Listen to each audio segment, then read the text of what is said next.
This is the story of Beauty and the Beast, One Magical Christmas. You can read along with me in your book. You will know it is time to turn the page when you hear the chimes ring like this. Let's begin now. One cold December morning, Belle was in the castle stables, grooming Philippe after a quick ride. As she brushed and brushed his golden mane, she thought of the coming holiday. Philippe, remember how we used to celebrate Christmas? Papa, you and I would go into the woods and find the best tree. Papa would chop it down and you'd carry it home through the snow. Then we'd trim it with all our favorite ornaments, decorate the house, and cook a wonderful Christmas dinner. I'm going to miss that. This Christmas, Belle was not going to be home with her father in their warm cottage, in the cold, dark castle that she shared with the Beast and the enchanted objects didn't have a gaily decorated tree or any signs of celebration. It looked like it was going to be a sad and lonely holiday. Belle tried to stay hopeful. Maybe the servants are planning something. I'll go find out. Belle found Lumiere first.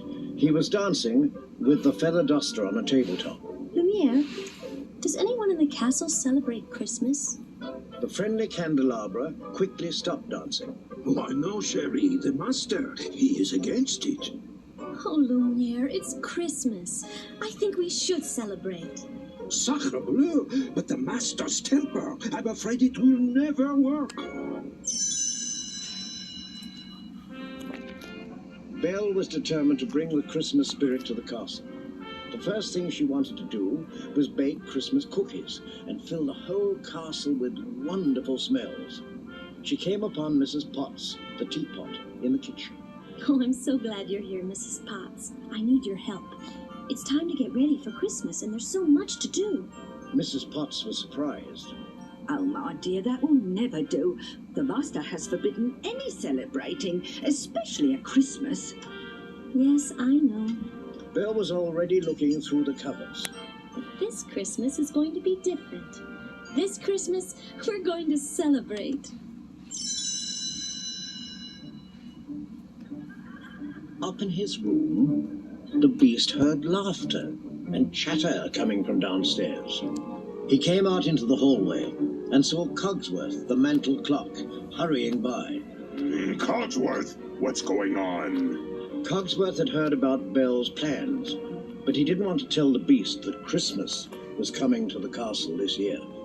It appears that the young lady has taken it upon herself to bake something. But it sounds like everyone is in the kitchen with her.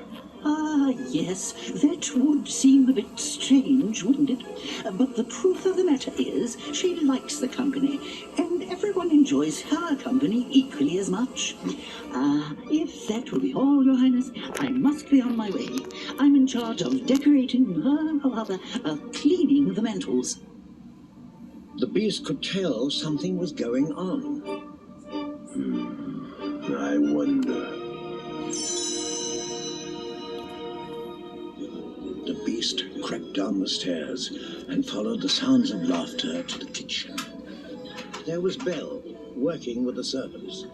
The stove had 2 steaming hot pies sitting next to his burners and a tray of cookies browning in his oven. Finally, I get to do some real baking around here. The feather duster and Chip the teacup were making merry wreaths out of holly bushes and evergreen branches. Lumiere was trying to tie bright red bows onto the wreaths, but the flames on his candles kept burning the ends of the ribbons.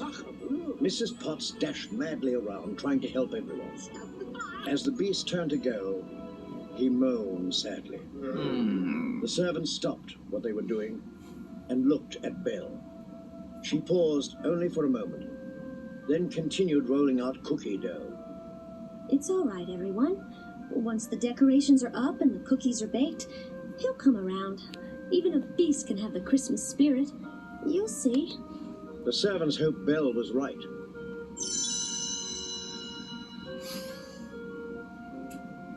Late that night, The beast wandered through the castle, looking at the cheery decorations that the servants had put up. He was reminded of Christmases with his mother long ago. His eyes filled with tears, and he angrily tore the decorations down and stormed back to his room. Unable to sleep, the beast paced back and forth. What should I do? What should I do? The next morning, Belle discovered the decorations all over the floor. Mrs. Potts was sitting on a tea cart nearby. There, dear. It's a hard time for the master.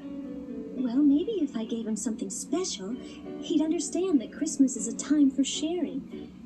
Do you have any ideas? But Mrs. Potts was already on her way back to the kitchen. I'm sure that whatever you give him will be lovely, my dear. Belle sighed. Maybe Lumiere will know. Belle found Lumiere hanging mistletoe in the hallway.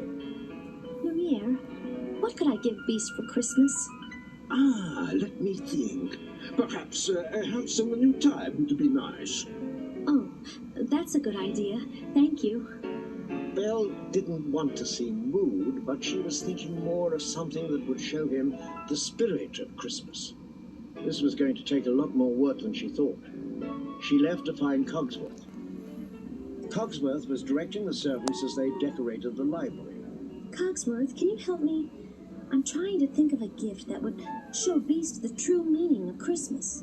The picky mantel clock was delighted to be asked. Well, perhaps a pair of fuzzy slippers or a new robe. Belle smiled politely. Thank you, Cogsworth. That's very helpful. As everyone was getting into the holiday spirit, the beast stayed in his room more and more. Finally, Mrs. Potts paid him a visit. You know, Master, it would be a lovely gesture if you gave Belle a Christmas gift. She's working so hard to cheer up the place, and you. What's the use? I wouldn't know where to begin. Just try, Master. It's Christmas, and I think a special gift from you would mean so much to her. The beast knew that Mrs. Potts was right. Belle was happy when I gave her the library. What can I give her that will mean as much? Maybe I could make her something. He picked up a piece of wood and looked around his room. His eyes fell on the enchanted rose. Well, maybe. Meanwhile, Belle was in her room, feeling a bit low. She flopped down on her bed with a sigh. What can I give Beast that would mean something to him? That would make him feel the joy of Christmas the way I do? The wardrobe interrupted Belle. Cheer up, dear. Why don't you pick out a pretty dress? You know, freshen up a bit. It always helped me when I was feeling blue. Belle looked up at the wardrobe. But I need something for Beast, not for me. When you feel better, you think better. Come on, fling my doors open and take a peek. Belle smiled at the wardrobe. She slowly lifted the latch on the doors and gazed at the clothes inside. Hanging among the beautiful gowns was the dress Belle had worn when she first arrived at the castle. She ran her fingers over the simple cloth and smiled at the wonderful memories it brought. Then she noticed that something heavy was in the pocket. Oh, Papa's gold watch. I'd forgotten that he left it here. Suddenly, Belle had an idea. Maybe someone else could use it. While Belle was wrapping the beast's gift, the beast was madly trying to carve a beautiful rose for Belle. But his hands were too big and clumsy. Oh, who am I trying to fool? I can't make anything with these huge claws. I'm nothing but a monster to her. The beast threw the chunk of wood across the room. It hit an old dresser that he never used. A strange, tinkling sound came from one of the drawers. Slowly, the beast got up and walked over to the wobbly dresser. He yanked open the drawer and gasped at what he saw.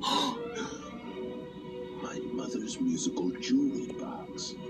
The finely carved wooden box had a tiny key.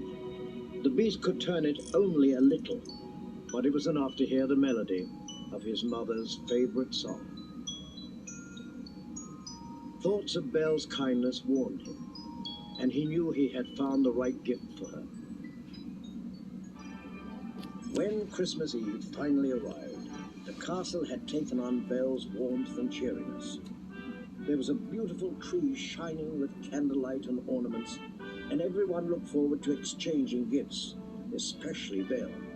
Do you think Beast will be coming down? I have something for him. Mrs. Potts shook her head. I wouldn't count on it, dear. Still, Belle was hopeful. This is so much fun, Mama. Chip was jumping up and down. Cogsworth chimed in. I'm rather wound up too. Lumiere was also all aglow. This whole castle hasn't had this much excitement in ages. Just then, they heard the beast plodding down the stairs. Everyone held their breath. He had changed into his finest suit and was carrying a small, gift-wrapped box. Belle rushed up to him. I wasn't sure you'd join us. The beast hesitated, then pushed the box into Belle's hands. This was my mother's. I'd like you to have it. He turned to go. Wait! I have something for you, too. Belle handed him her gift. It would mean so much to me if you'd accept this. It belonged to my father. The beast smiled at the gold watch.